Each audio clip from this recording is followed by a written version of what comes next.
Bonsoir à tous, bienvenue dans Club Estac avec Wilfried Rother ce soir comme invité. Bienvenue donc au défenseur central troyen. Merci. Bienvenue également, ils connaissent bien les lieux, Sébastien Lallet et Carlos Cassis. Bonsoir. Bonsoir. Au menu de Club Estac ce soir, un retour sur les deux derniers matchs de championnat disputés par les Troyens. Une victoire du côté de Tours vendredi avant la réception de Guingamp hier soir. Une rencontre qui s'est soldée par un match nul, un but partout. Nous reviendrons ensuite vers notre invité, Wilfried Rother. 2 matchs comme titulaire cette saison en Ligue 2 et 2 victoires à l'extérieur comme bilan. Qui dit mieux? Comment juge-t-il sa saison? Comment voit-il son avenir? La réponse dans l'actu de Club Estac. Et puis l'avant-match, l'Estac reçoit Châteauroux vendredi à 20 h au stade de l'Aube. Ce sera pour le compte de la 27e journée de Ligue 2. Nous serons en ligne avec Didier Tolo, l'entraîneur Castelroussin.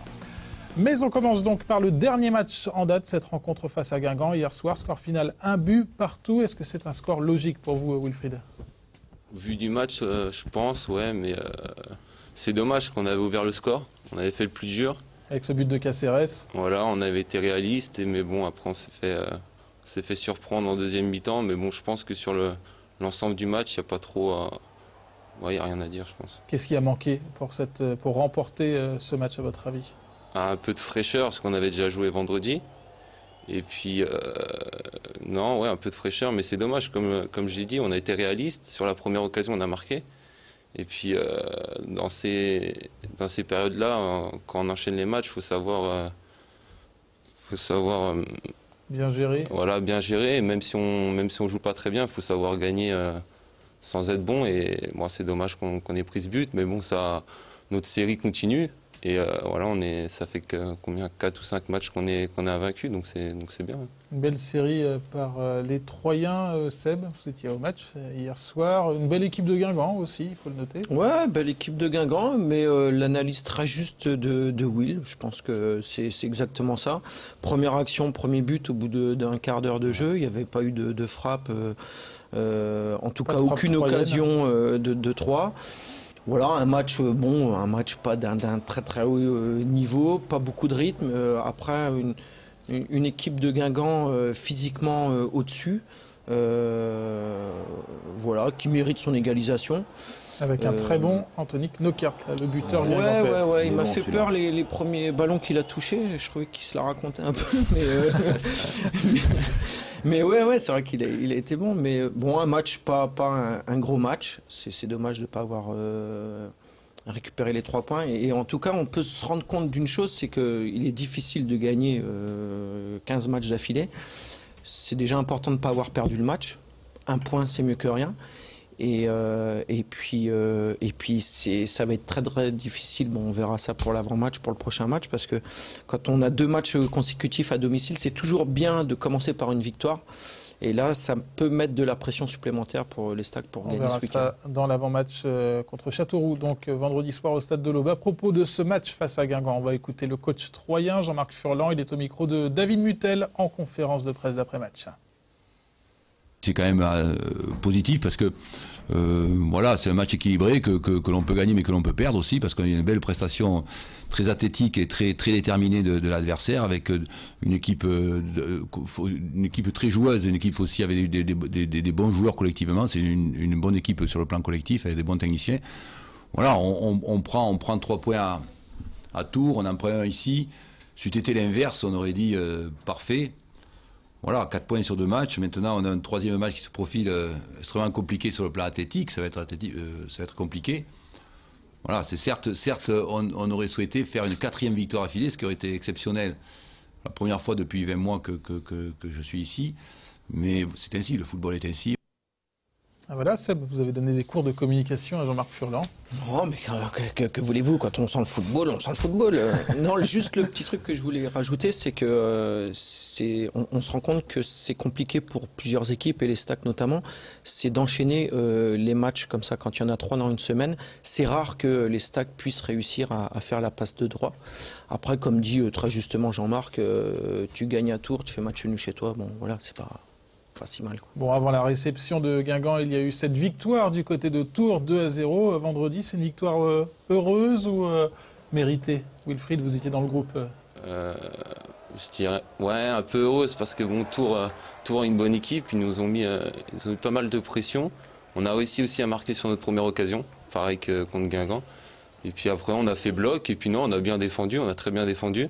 Et puis par contre, à chaque compte, on a été dangereux. Et puis sur la fin, avec l'entrée de Marcos, on a réussi à mettre le deuxième. Après l'expulsion donc de Yohan Thuram, qu'est-ce que vous vous êtes dit quand vous avez vu Yohan Thuram se faire expulser? Vous vous êtes dit là, ça va être vraiment très compliqué de ramener les 3 points. Bon, on pensait que ça allait être dur, mais bon, cette année, il y a un état d'esprit. Il y a un bon état d'esprit dans le groupe et en fait on s'est rendu compte que quand Yo sort, Antoine rentre, il fait son match, derrière ça se serre les coudes, ça défend comme tout le monde défend et puis voilà, on a réussi à mettre le deuxième et puis impeccable. Tout simplement. Voilà. Quelques résultats maintenant de Ligue 2, les matchs en retard disputés hier soir, le match nul donc de l'Estac face à Guingamp.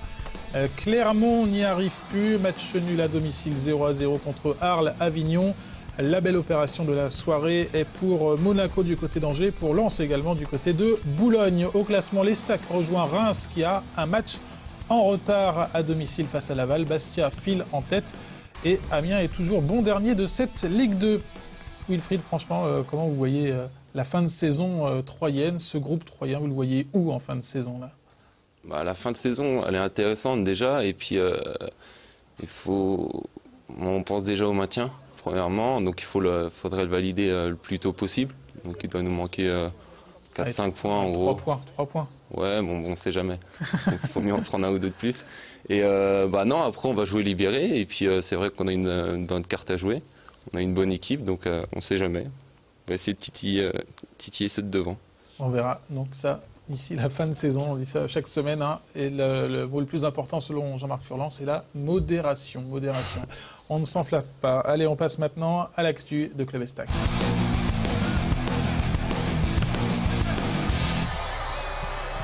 Et l'actu concerne évidemment Wilfried Rother, le porte-bonheur du club troyen. 2 matchs comme titulaire cette saison en Ligue 2, 2 matchs à l'extérieur et 2 victoires. Vous avez eu droit à une prime spéciale de la part du président? Non, pas individuelle. Non, mais le collectif, oui, mais non, ça fait toujours plaisir quand on rentre dans l'équipe de gagner. Ça met toujours... ça valide la performance, on va dire.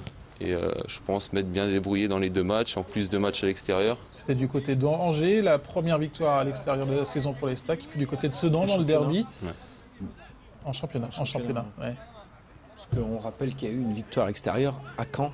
En Coupe de France. Ouais. Bon. Plus sérieusement, cette saison, pour vous, vous la passez comment? Alors, le début de saison s'est bien passé. Après, le club a décidé de recruter dans mon secteur, donc chose normale si on veut avoir une bonne équipe et un bon effectif. Et non, je travaille aux entraînements, je fais des matchs en CFA. Après, quand le coach fait appel à moi, j'essaye de répondre présent. Je pense que les 2 matchs que j'ai faits se sont bien passés. Donc voilà, c'est le plus important. Après, bon... Ça met un surplus de pression, justement. On n'a pas beaucoup de chance, il faut les saisir. Ouais, voilà, il faut les saisir. Mais bon, je pense que on rentre dans cette équipe, on est tout de suite mis à l'aise. Et puis, ça se passe... généralement, ça se passe bien. On a vu Sacha, on a vu Antoine. Moi, ça s'est bien passé aussi. Antoine Philippon dans les buts. Donc voilà, non, c'est... Il manque maintenant cette titularisation au Stade de l'Aube en Ligue 2. Ça vous manque? Non, c'est plus sympa, mais bon, du moment qu'on joue, on se soucie pas du lieu, quoi. Et comment on fait pour rester optimiste quand on voit le niveau de jeu affiché par des Drouin, des Rincon, des Saunier qui sont quand même très bons à leur poste lorsqu'ils jouent également? Ça nous conforte un peu, on se dit qu'il y a de bons joueurs devant, donc quand on voit Steph, les matchs qu'il fait, on se dit que voilà, on peut pas grand-chose, hein, et puis on attend qu'il y ait une suspension ou des blessures, malheureusement. Et puis, on voit Wilfried Rother sortir du banc de touche en disant « Carton, monsieur l'arbitre !» Non, pas à ce point-là. Du moment que l'équipe tourne bien aussi, c'est le principal. Et puis voilà. Qu'est-ce que vous apprenez des Saunier, des Rincon, des autres Drouin dans leur façon de jouer? Chacun a son style, hein. Ouais, chacun a son style. C'est vrai qu'on a des styles assez différents, mais on est assez complémentaires, je pense. Et puis on se jauge à l'entraînement, enfin on a l'habitude de jouer ensemble aussi. Voilà. Seb? Moi, oui, les jeunes, tout le monde passe par ces étapes-là. On arrive dans un groupe pro, 21 ans. On arrive dans un groupe pro, on essaye de faire sa place. Alors effectivement, cette année, il y a pas mal de monde dans le secteur de Will. Donc il prend son mal en patience. Ce qui est super important et ce qui s'est passé cette année, c'est qu'effectivement, le coach a fait appel à Will 2 fois, ils ont gagné, il a été bon.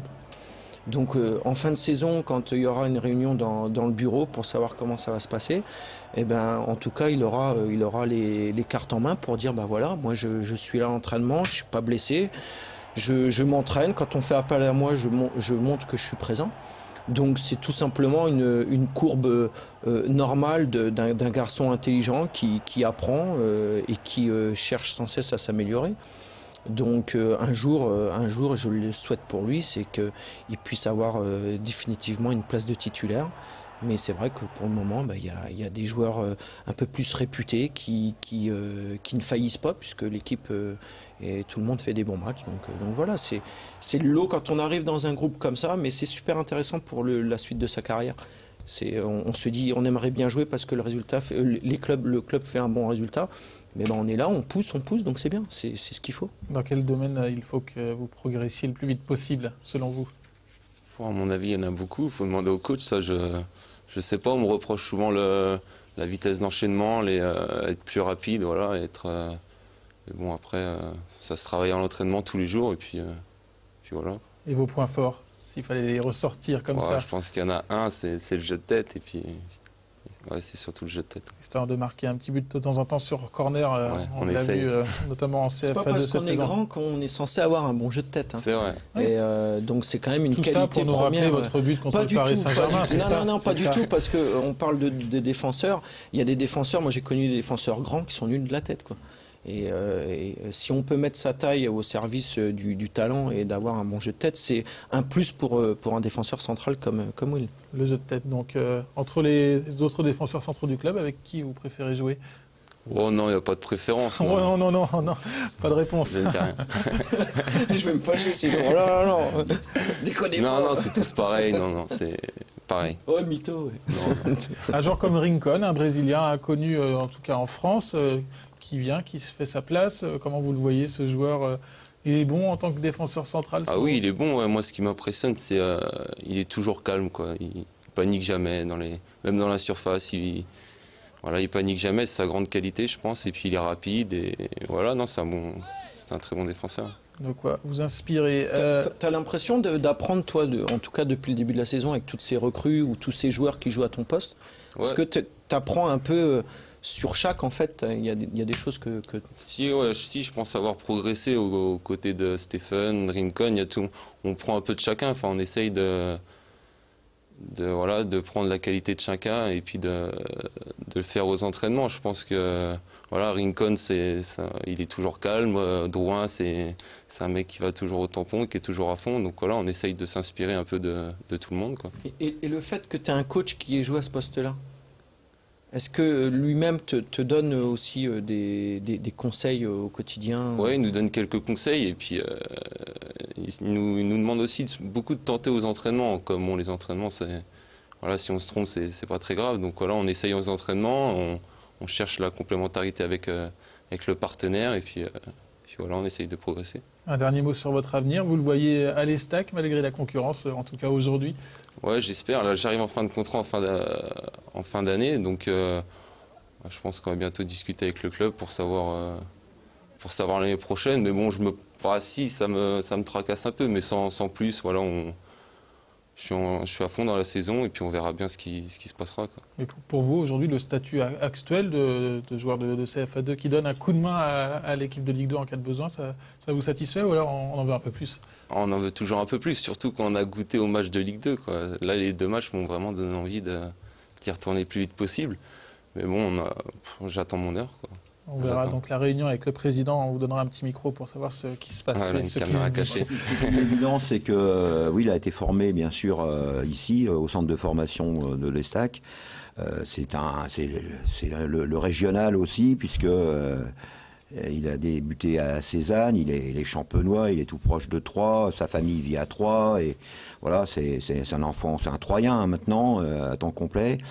Et c'est un garçon qui a progressé tous les ans. Et même encore cette année, il continue de progresser. Donc moi, je pense qu'il a encore un gros potentiel.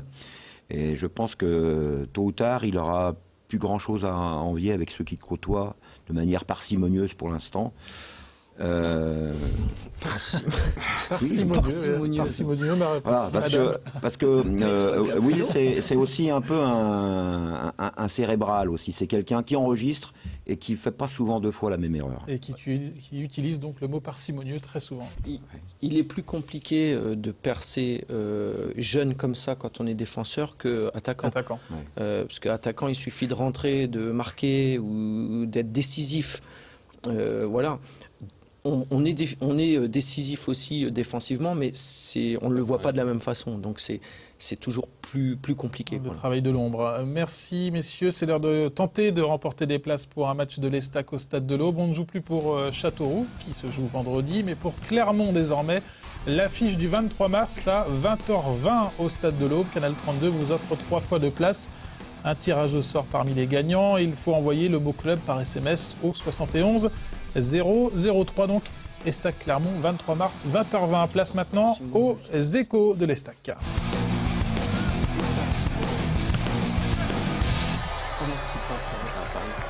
Et premier écho, Carlos, la Coupe Gambardella.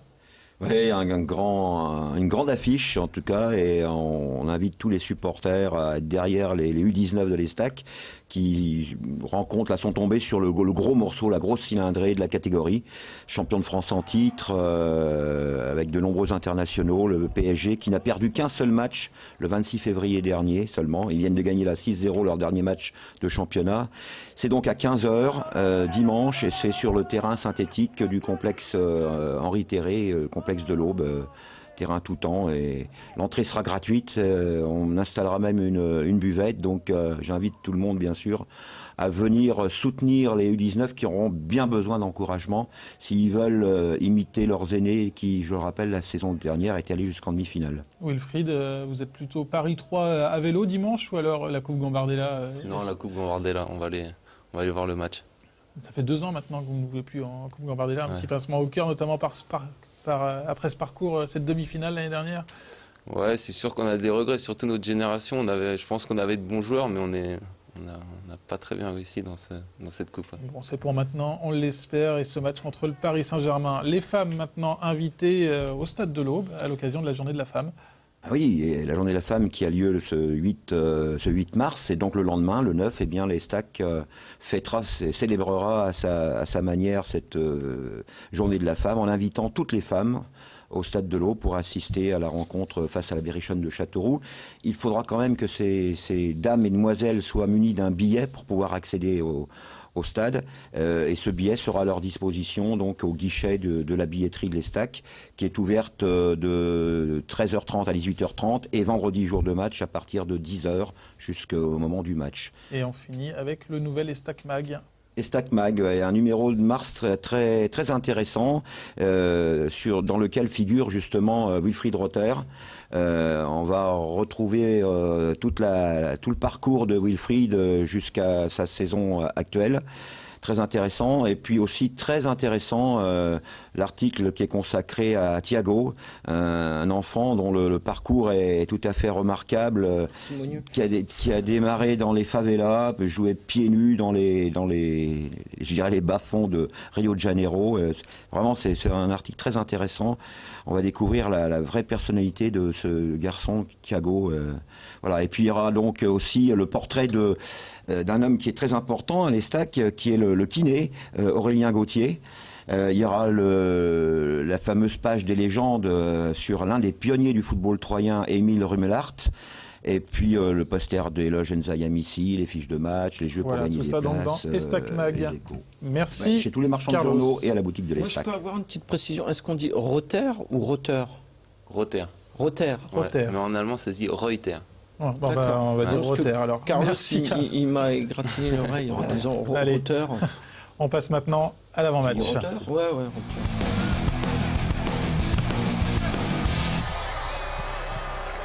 Vendredi, on joue la 27e journée de Ligue 2. L'Estac reçoit Châteauroux à 20h. On va filer tout de suite du côté de Châteauroux. Nous sommes en ligne ce soir avec Didier Tolo, l'entraîneur de cette équipe de Châteauroux. Bonsoir. Bonsoir. Alors, vous avez battu l'Estac lors du match aller. Quelle sera votre recette cette fois pour venir chercher les 3 points au stade de l'Aube? Si on fait aussi bien que Guingamp, ce serait déjà pas mal. Un match nul pour vous, ça serait satisfaisant au stade de l'Aube? Écoutez, nous, on va prendre les matchs comme ils viennent. Donc, c'est sûr qu'on va partir pour faire un résultat, mais on est conscient aussi du niveau actuel de 3. Donc, c'est une équipe qui tourne bien, qui est pas loin du podium, qui veut jouer la montée. Nous, on veut prendre les points qui nous manquent pour arriver à un maintien tranquille assez rapidement. Justement, nous sommes à la 27e journée de Ligue 2. Vous connaissez bien désormais toutes les équipes du championnat. Quel est votre jugement par rapport à cette équipe troyenne et par rapport aux autres équipes? C'est une équipe c'est une des équipes qui joue le mieux au ballon. C'est une équipe qui a un potentiel offensif intéressant, avec Obadi, avec Caceres, Fossurier, enfin tout le panel offensif. Donc il faudra être vigilant, mais oui, c'est une équipe qui fait partie des très bonnes équipes de championnat. Vous allez en tout cas vous inspirer du match aller qui s'était bien passé pour vous? Oui, bien sûr, oui, mais voilà, on va essayer aussi de profiter un petit peu de la fraîcheur que l'on aura, puisque nous, on a joué nos matchs il y a déjà pas mal de temps et on n'a pas de match en retard, donc on avait subi ce cas-là en allant à Nantes et en prenant une veste à Nantes parce que physiquement on était un peu cuit par rapport à des Nantais qui étaient beaucoup plus frais que nous. On espère que ces Châteauroux qui sont plus frais que 3 vendredi. Un dernier mot lors du match aller toujours, c'est Claudio Beauvu qui avait décoincé la situation et permis de l'emporter côté Châteauroux. J'imagine qu'il attend avec impatience son retour au stade de l'Aube. Oui, il y a 2 joueurs qui attendent avec impatience le retour au stade de l'Aube. C'est Jérôme Lafourcade qui a vécu aussi des moments intéressants avec 3 et puis Jérôme.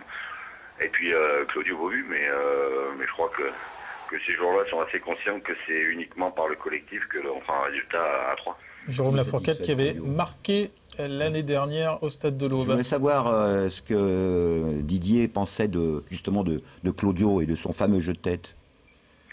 Claudio, ça faisait 2 ans même 3 ans que moi je le suivais.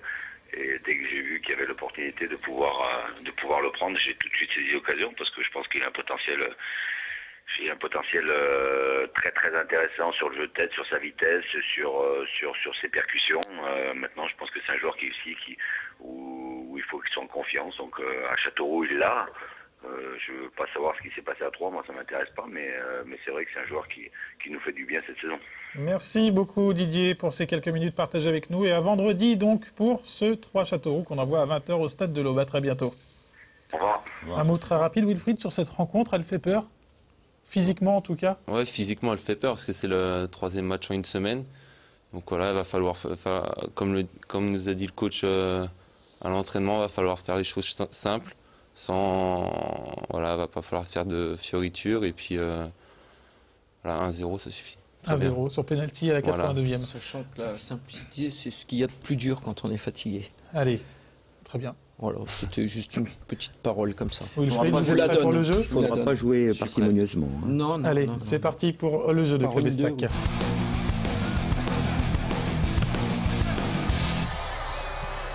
C'est toujours Julien Autrebon qui est en tête du classement avec 13 points. Ce soir, attention, on arrive à la fin de l'alphabet. Désolé Wilfried, on va jouer avec 2 lettres. Ça sera un petit peu moins difficile. Le X et le Y. Vous allez avoir 2 minutes pour trouver un maximum de bonnes réponses autour du football. Commençons donc par le X et le Y.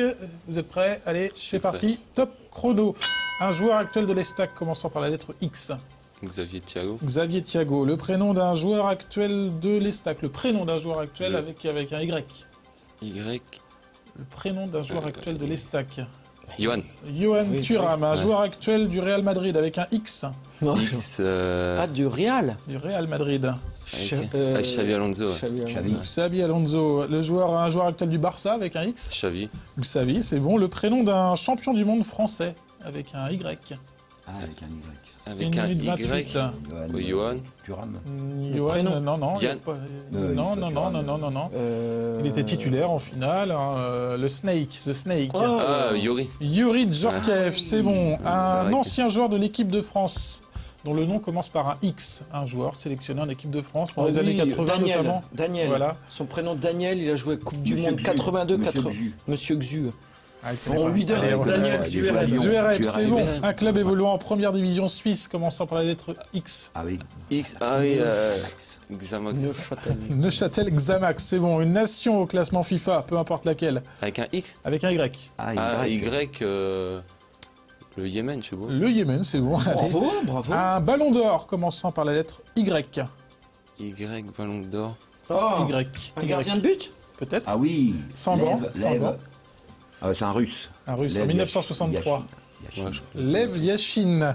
Un club évoluant en première division suisse en Y cette fois. En Y. Oh oui. Ah oui, Les jeunes, les jeunes garçons de les Berne. jeunes garçons. Ah, Young Boy, mais. Ah, Young Boys the Bern, ouais. Il y a Yverton aussi, non? Et oui, Verton, peut-être, je sais pas moi. Un ancien joueur du PSG, commençant par la lettre Y, un Colombien. Ah, Yepes. Yepes, un Parcimonie. joueur évoluant au RC Lens cette année avec un Y. Johan Demont, non Non, Alaïdine. Yaya. Yaya, 13 points. Yverton. Bravo. Égalité avec le X et le Y. hein. Ah ouais, ouais. Bon, Ah, il avec, pense que c'est bien. très bien. Merci. Bon, 13 points. Il va falloir se départager.